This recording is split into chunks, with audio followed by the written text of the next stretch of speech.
लिहाजा धर्म और मजहब को समझने की कोशिश कीजिएगा। हिंदू धर्म है, हिंदू मजहब नहीं है। मजहब पैदा होते हैं, मजहब का कोई फाउंडर होता है, मजहब का कोई पैगंबर होता है। धर्म का ना कोई पैगंबर होता है, ना धर्म पैदा होता है। आपका क्या धर्म है? आपका धर्म करवा चौथ मनाना नहीं है, वो आपके उस परंपरा का एक हिस्सा है।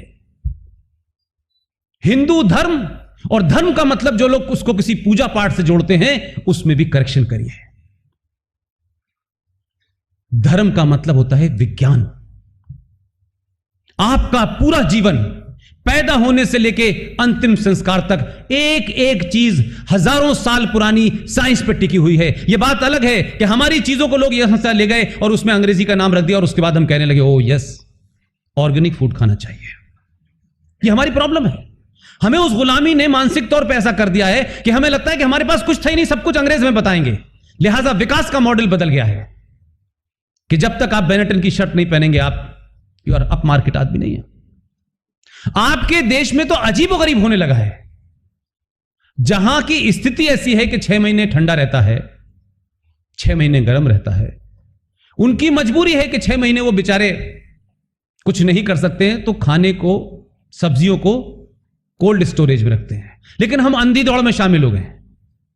इस देश की क्लाइमेट, आपके शुद्ध जो आपका शरीर है, जो आपके मौसम का असर आपकी बॉडी पे पड़ता है, उसी हिसाब से सारी फसलें हैं, सारे खाने हैं। लेकिन आप आलू को कोल्ड स्टोरेज में रख रहे हैं आजकल। कमाल के लोग हैं आप। मां अच्छी खासी जो पराठे के अंदर एक खास किस्म की भुजिया लपेट के देती थी, जो शुद्ध सुबह सुबह 7 बजे ताजी बनता था, वो बच्चा अब 7 दिन पुरानी रोटी के अंदर कुछ क्रीम लगा के ले जाता है कि यही पिज्जा है। 7 दिन 8 दिन पुरानी बासी रोटी होती है वो। तो हमने पता नहीं किस गलतफहमी में, किस आधुनिकता के चलते पिता को पिता कहना छोड़ दिया और अच्छे खासे जिंदा पिता को डैड करें। अच्छा खासा जिंदा है बेचारा, उसको सुबह से शाम मार रहे हैं हम, डैड डैड डैड। तो ये एक असर पड़ता है। ये बात मैं इसलिए कह रहा हूं कि इन चीजों का अभाव, इन चीजों से आप कटे तो दुनिया के बौने लोगों ने आपके ऊपर राज्य किया, लुटेरों ने किया, बलात्कारियों ने किया। और जो लोग आज हमें हमारी परंपरा समझा रहे हैं, हमें इंटॉलरेंट कह रहे हैं, हम इंटॉलरेंट अगर होते तो फिर तुम यहां ना होते। हम नहीं थे इसीलिए गुलाम हुए। हमने दुनिया के बारे में यही सोचा कि जितने आदर्शवादी हम हैं उतने ही तुम भी होगे। लेकिन हमें तुम्हारे आदर्शों का नहीं पता चला था कि तुम्हारे आदर्श क्या हैं। लिहाजा 3 किस्म की संस्कृतियां इस देश में आई, एक जो यहां की थी और 2 बाहर से आई, जो आजकल पूरी दुनिया में हल्ला मचा रही है। भगवान रामचंद्र जी की पत्नी सीता को एक साहब ले गए श्रीलंका। वो वहां गए, किसी की पत्नी को आप ले जाएं और आप सेना लेके पहुंच जाए, थोड़ी देर के लिए सोचिए अगर हमारे साथ किसी के साथ हो तो हम क्या करेंगे। या तो लेने नहीं जाएंगे, कहेंगे चलो निपट गए, या तो ये करके छोड़ देंगे। और अगर लेने भी गए हम, तो क्या इतना आदर्शवाद हो सकता है जिस आदर्शों की पराकाष्ठा पे रामचंद्र जी ने यह काम किया? गए, अपनी पत्नी को लाए, उस राज्य का एक तिनका अपने साथ नहीं लाए, उस राज्य की सत्ता उन्हीं को सौंपी और वापस आ गए। ये आपका चरित्र है। आप अपनी पत्नी के बहाने लूटने नहीं गए थे सोने की लंका को, आप छोड़ाए, आपका उसमें इंटरेस्ट था ही नहीं। यहां आए कुछ लोग भारत में, उन्होंने भारत आए और भारत में कुछ लूटा, कुछ भारत की चीजों का इस्तेमाल किया। लेकिन यहां रहते हुए जब वो आए थे तो उन्होंने एक भी मंदिर को तोड़ करके चर्च नहीं बनाया था। उन्होंने इस देश के जितने भी आर्किटेक्चर उस जमाने के हैं, यहां के लोकल चीजों को, चाहे वो हाथी हो, चाहे शेर का मुंह हो, पूरी लुटियन जोन जो बनी हुई है जैसे अंग्रेजों ने बनाया है, उसको देखने से कहीं क्रिश्चियनिटी समझ में नहीं आती। उन्होंने यहीं की चीजों का इस्तेमाल करके आपको देके चले गए। लेके नहीं गए अपने साथ में, राष्ट्रपति भवन ले गए हो अपने साथ में। कानून चलाने के लिए, अपनी सत्ता को स्थापित करने के लिए मारपीट हुई होगी, गोली चलवाई होंगी, वो तो आज भी चलती हैं गोलियां। कोई ऐसा नहीं है कि आज गोलियां नहीं चलती हैं। वो आप कानून का राज स्थापित, वो गलत सही एक अलग विषय हो सकता है, लेकिन एक तीसरी सभ्यता आपके यहां आई। वो सभ्यता ने आपको लूटा, उस सभ्यता ने आपके धार्मिक स्थलों को तोड़ा, उनका कन्वर्जन किया, और यह स्थिति उन्होंने करी कि जो शब्द इस देश की संस्कृति में नहीं थे, क्या कोई शब्द मुझे आप लोग बताएंगे? सब मुझसे पढ़े लिखे लोग हैं। डाइवोर्स और तलाक का शब्द हिंदी भाषा में है। हिंदी भाषा में, संस्कृत में तलाक का कोई शब्द है जिसे कहें कि ये ओरिजिनल शब्द है भाई तलाक का। अब आपने उसका ट्रांसलेट करके कुछ बना लिया हो, कोई संबंध विच्छेद या कुछ कर लिया हो, ये दोनों शब्द आपकी संस्कृति में नहीं है, क्योंकि आप जिस सभ्यता में जीते थे उसमें ये डाइवोर्स का कंसेप्ट ही नहीं था। उसमें तो आप शपथ लेते थे जीवन भर की। इसलिए आपने ये जो रेप की संस्कृति है, जिसे आज कहा जा रहा है रेपिस्तान, 130 करोड़ की आबादी में घटना घटती है, तो यहां से लोग लिखते हैं और बाहर तक जाती है खबर। ये इस देश में रेप कल्चर कब से आया, जरा इसको भी पढ़ें। और जो लोग कहते हैं कि देखिए साहब हम आए थे, और एक और झूठ बोला जाता है, ये जो लाल किला, ताजमहल, ये इस्लामिक आर्किटेक्चर है। तो कोई, आप तो सब पढ़े लिखे लोग हैं, सऊदी अरब में, ईरान में, इराक में कौन सा इस्लामिक आर्किटेक्ट है, जरा मुझे दिखाएं। कौन सा इस्लामिक आर्किटेक्चर की बात हो रही है जो भारत में बताया जा रहा है? आपने यहीं के लोगों को, यहीं के लोगों से सारे मंदिरों को तोड़ के ऊपर की गुम्मद बना दी और कहा कि साहब देखिए ये इस्लामिक आर्किटेक्चर। 30,000 मंदिरों को तोड़ा।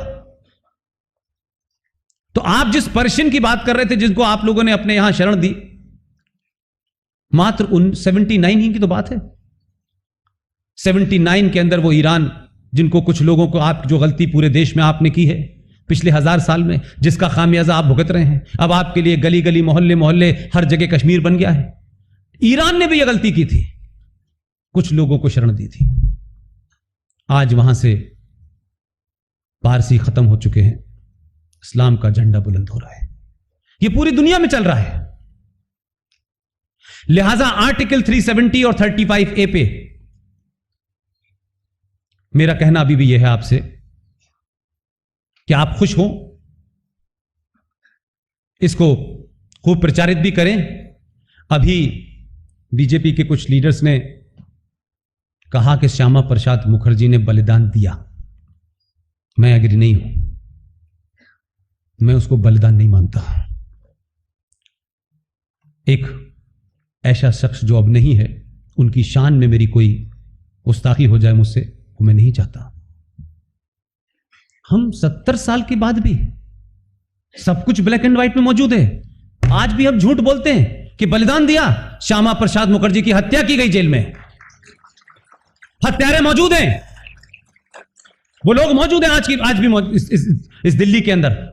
हम ये नहीं कहते बलिदान क्या होता है। जेल में रखा, और उस कॉन्स्पिरेसी में बहुत सारे लोग शामिल हैं जो दिल्ली में टहलते हैं। सच तो बोलिए भाई आप। श्यामा प्रसाद मुखर्जी ने बलिदान दिया एक कॉन्स्पिरेसी के तहत। उस वक्त के तमाम लीडर जो कश्मीर में जिंदा हैं, मौजूद हैं वो लोग। इसलिए मैंने सिर्फ ये कहा, जो मेरी आपसे अपील है, इनसे अपील नहीं है।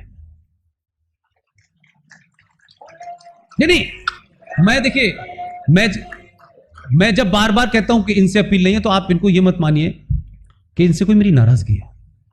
मैं चाहता हूं कि ये 5 साल वहां रहें, इन पे सवाल ना उठे, इसलिए मैं चाहता हूं।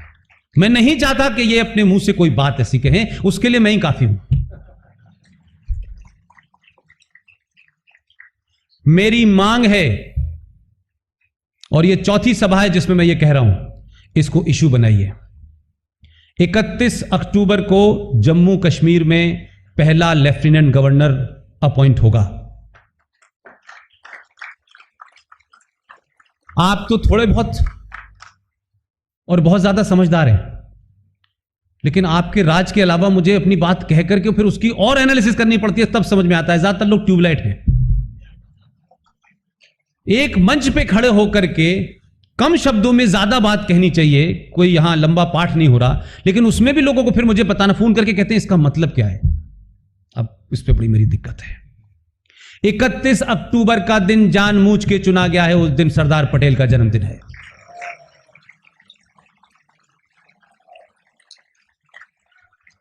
और जब इतिहास लिखा जाएगा तो जिस सरदार पटेल को कश्मीर से दूर रख करके कश्मीर का ऑपरेशन नेहरू जी ने किया, आज उसी सरदार पटेल की धरती से निकले हुए एक दूसरे आदमी ने उसका ऑपरेशन कर दिया है।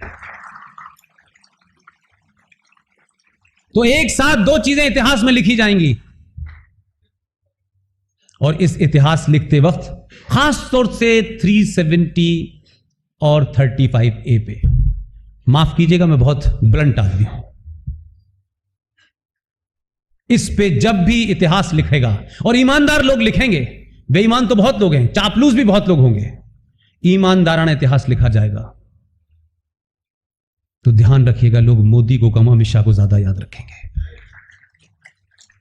यह बात अलग है कि जो कुछ लोकसभा में किया उसकी प्रैक्टिस पहले हो चुकी थी आरसीआर के अंदर, वो तय हो चुका था स्क्रिप्ट। लेकिन जिस खूबसूरती के साथ, जिन तथ्यों के साथ, जिस एग्रेसिवनेस के साथ देश देखना चाहता था अपने गृह मंत्री को, उसने उससे ज्यादा परफॉर्म किया।